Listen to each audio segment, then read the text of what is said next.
This channel does not promote any violent, harmful, or illegal activities. All content provided by this channel is meant for an educational purpose only.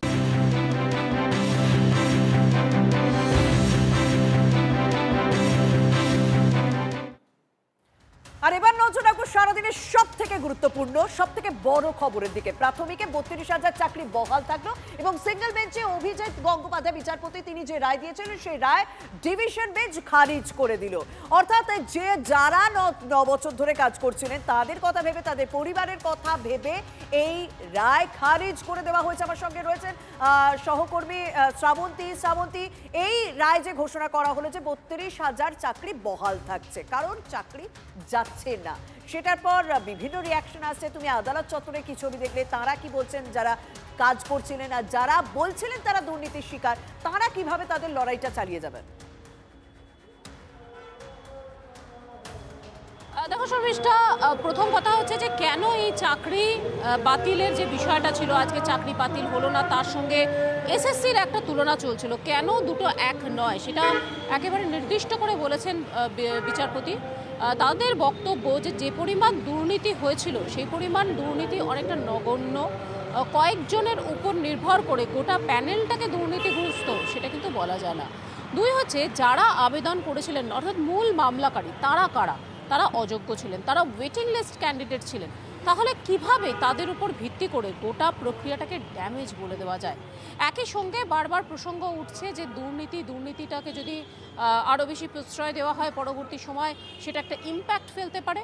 দুর্নীতি হয়েছে মানছে division bench, কিন্তু সেই দুর্নীতির পরিমাণটা এমন নয় যেটা সত্যি পরবর্তী সময় একটা প্রভাব ফেলতে পারে।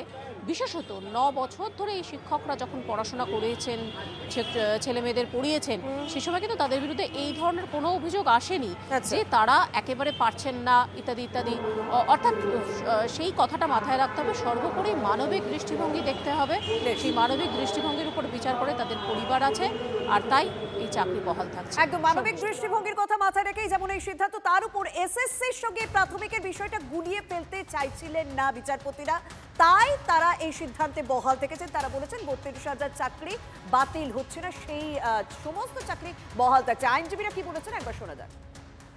সিবিআই বলুন ইনভেস্টিগেশনে বা ইডির ইনভেস্টিগেশনে এরকম কোনো তথ্য উঠে আসেনি যারা ইন লিউ অফ মানি অথবা তারা কোনো করাপশনের সঙ্গে যুক্ত এবং তাদের এতে এরা চাকরিটা পেয়েছে। এই যে ৯ বছর ধরে যে শিক্ষকরা চাকরি করছেন, এই ৩২,০০০ শিক্ষকরা, তাদেরও তারা মানে এফিসিয়েন্ট এবং তারা যে সুন্দরভাবে তারা কাজ করছে তাদের এগেনস্টে কোনো অ্যালিগেশন নেই। চাকরি পাওয়ার সময়ও অ্যালিগেশন নেই, চাকরি পাওয়ার পরে যে তারা কাজ করছে তাদের এগেনস্টে কোনো অ্যালিগেশন নেই। এটা আজকে ডিভিশন বেঞ্চ পরিষ্কার আজকে বলেছেন। এবং সিবিআই ইডির যা ইনভেস্টিগেশন সেখানেও কোনো রকম এই ৩২,০০০-এ কোনো দুর্নীতি নেই, এটা আজকে ডিভিশন বেঞ্চ স্পষ্ট করে দিয়েছেন। এবং সেই কারণেই আজকে সিঙ্গেল বেঞ্চের অর্ডারটা সেটাসাইড হয়েছে এবং এই ৩২,০০০-এর চাকরি রয়ে গেছে। সিবিআই এর তদন্তে তো বরাবরই গাফিলতি আছে। দেখুন, এসএসসির ক্ষেত্রে আমরা দেখেছিলাম যে ওএমআরটা রিট্রাইভ হয়েছিল, প্রাইমারির ক্ষেত্রে তো ওএমআরটাও রিট্রাইভ হয়নি। ওএমআরটা বেরিয়ে গেলে পুরো ব্যাপারটা ক্লিয়ার পিকচার আসতো। স্যাগ্রিগেশন করলে তো 10 জন করলে হবে না, এন্টায়ার লিস্টটাকে স্যাগ্রিগেট করতে হবে। সেই স্যাগ্রিগেশনটা যদি পসিবল না হয় সেই ক্ষেত্রেই সাধারণত পুরো প্রসেস ক্যান্সেল হয় ইলিগ্যালিটির ক্ষেত্রে। স্যাগ্রিগেশনটা যদি পসিবল হয়, তাতে যদি দেখা যায় যে there is a systematic fraud chain after chain, তাহলে সেই ক্ষেত্রে ক্যান্সেল হয়।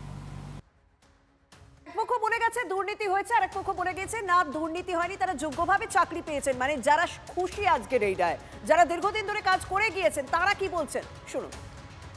অন্য রূপে ঘুরে বেড়ানো মানুষের কিছু দানবীয় উল্লাস দেখেছিলাম। প্রথম কথা হচ্ছে সেই মানে পিশাচের মতন মানুষদের আমাদের যে অপমান করেছিল তার একটা যোগ্য জবাব আমরা দিতে পেরেছিলাম। প্রতিনিয়ত আমাদেরকে রাস্তায় ঘাটে মাঠে ময়দানে স্কুল কলেজে যেখানে গিয়েছি, বাসে ট্রামে ট্রেনে, আমরা এমনভাবে অপদস্থ হয়েছি। চিরকাল শুনেছি ২৬,০০০ গেছে, ৩২,০০০ যাবে। আজকের দিনে দাঁড়িয়ে বলতে পারি সমস্ত অপমানের জবাব, একদম যোগ্য জবাব আমরা দিতে পেরেছি, আমরা আইনি পথেই দিয়েছি। আর এদিকে যারা দুর্নীতির শিকার হয়েছিলেন বলে দীর্ঘদিন ধর্ণা করছিলেন, তারা কি বলছেন? লড়াই ছাড়ার কোনো প্রশ্নই নেই, পারলে তারা সুপ্রিম কোর্টে যাবে। কিন্তু তার মানে এটা নয় যে আমরা দিনের পর দিন যেটা বলেছি সেইটাকে আজকে মিথ্যা প্রমাণিত হলো, এটা কিন্তু কোথাও সরলীকরণ হবে। ডেফিনেটলি আমাদের আইনজীবী আমরা আমাদের মতন করে যে লড়াইটা আছে সে লড়াইটা আছে, থাকবে, এবং তার মধ্য দিয়ে এটা আমরা এগোবো। কারণ লড়াইতে হার জিত দুটোই হয়, আর বিশেষ করে কোর্টের লড়াইতে অনেক কিছুর উপরে ডিপেন্ড করে, পরিবেশ পরিস্থিতি, আর্গুমেন্ট, তথ্য সব কিছু নিয়ে একটা রায় দান হয়। সেই জায়গায় দাঁড়িয়ে আমরা এরকমটা বলবো না যে এই রায়টা না ভুল বা ঠিক, এই জায়গায় নয়, নিশ্চয়ই সামগ্রিকতার প্রেক্ষিতে হয়েছে। পরবর্তীতে আমরা যারা বলেছি যে দুর্নীতির আমরা প্রত্যক্ষ শিকার, সেক্ষেত্রে কিভাবে পরবর্তীতে এগোনো যায় নিশ্চয়ই আমাদের আইনজীবীর মারফত যাবে। ক্যানিং পূর্বের বিধায়ক শওকত মোল্লা তিনি এবার পুলিশের একাংশকে নিশানা করেছেন। তিনি বলছেন যখনই কোনো খবর দেওয়া হয় বোমা বাঁধার, তখন তা আইএসএফ এর কাছে কি করে পৌঁছে যায় সেই নিয়েই ক্ষোভ উগরে দিয়েছেন শওকত মোল্লা। পাশাপাশি ভাঙড়ের সভায় শওকত এও দাবি করেছেন আইএসএফ এর উপস্থিতিতে ভাঙড়ের পরিস্থিতিই বদলেছে, বোমা বন্দুক গুলির রাজনীতি শুরু করেছে আইএসএফ। এখানে আইএসএফ এর কয়েকটা বোম মারছিল, আমি পুলিশের একটা অংশকে ধিক্কার জানাই। আমরা যখন প্রশাসনকে বলছি তাদের কাছে খবর চলে আসছে। আমরা তো এই এলাকায় গুলি বোমার রাজনীতি করতে চাই না। গত 2011 সালের পর থেকে এই ক্যানিং পূর্ব বিধানসভায় তৃণমূল কংগ্রেসের পক্ষ থেকে একটা গুলি ফাটেনি, একটা বন্দুক ফাটেনি, একটা বোমা ফাটেনি। গোটা ভাঙড়, গোটা ক্যানিংয়ের মানুষ ক্যানিং পূর্ব বিধানসভায় শান্তি বিরাজ করছে, দুবেলা দুমুঠো পেট ভরে খেতে পারছে। আজকের আইএসএফ এর কিছু সমাজ বিরোধীরা তাদেরকে হুঁশিয়ার দিয়ে বলছি আগুন নিয়ে ছিনিমিনি খেলা করবেন না। আমরা যদি মনে করি 4টে আইএসএফ এখানে আছে, আমরা শেকড়টাকে 24 ঘন্টার মধ্যে এখান থেকে তুলে ফেলে দিতে পারি, কিন্তু আমরা ছুঁচো মেরে হাত বন্ধ করতে চাই না।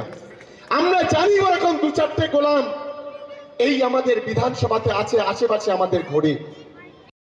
ভাঙড়ের আপামার জনগণ আইএসএফ কে আপন করে নিয়েছে এবং তৃণমূলের এই শওকত সাহেবদের মতো নটোরিয়াস ক্রিমিনালদেরকে আর তারা পাত্তা দিচ্ছে না।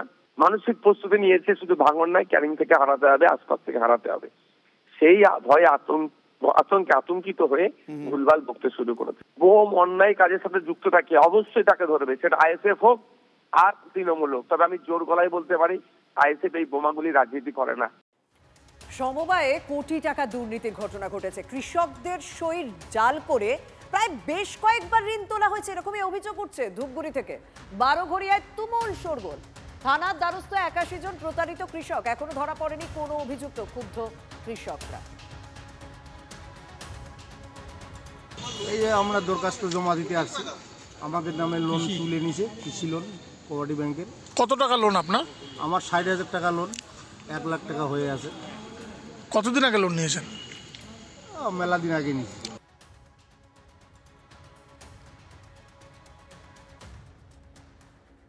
কৃষকদের পাশে দাঁড়িয়ে আন্দোলনের হুঁশিয়ারি দিচ্ছে বিজেপি। সই জাল করে বারবার লোন নেওয়া হয়েছে এবং সেই লোনে অনুমোদনও পড়ে গিয়েছে। সমবায়ে এরকম ভাবে কোটি টাকার দুর্নীতি ঘটেছে।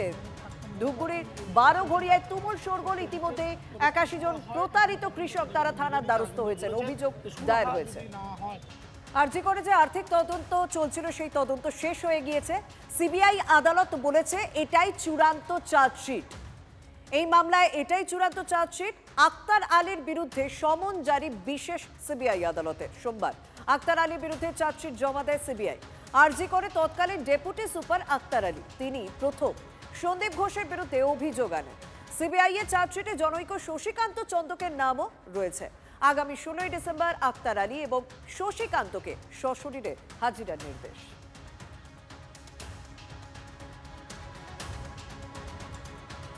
আরজি করে আর্থিক দুর্নীতি তদন্ত শেষ হয়ে গিয়েছে। এদিন সিবিআই আদালত জানিয়ে দিয়েছে এটাই চূড়ান্ত চার্জশিট এই মামলায়। আক্তার আলীর বিরুদ্ধে সমন জারি করে দিয়েছে বিশেষ সিবিআই আদালত এবং সোমবার তার বিরুদ্ধে চার্জশিট জমা পড়ে। আরজি করে তৎকালীন ডেপুটি সুপার ছিলেন আক্তার আলী, আর তিনি প্রথম সন্দীপ ঘোষের বিরুদ্ধে অভিযোগ আনেন।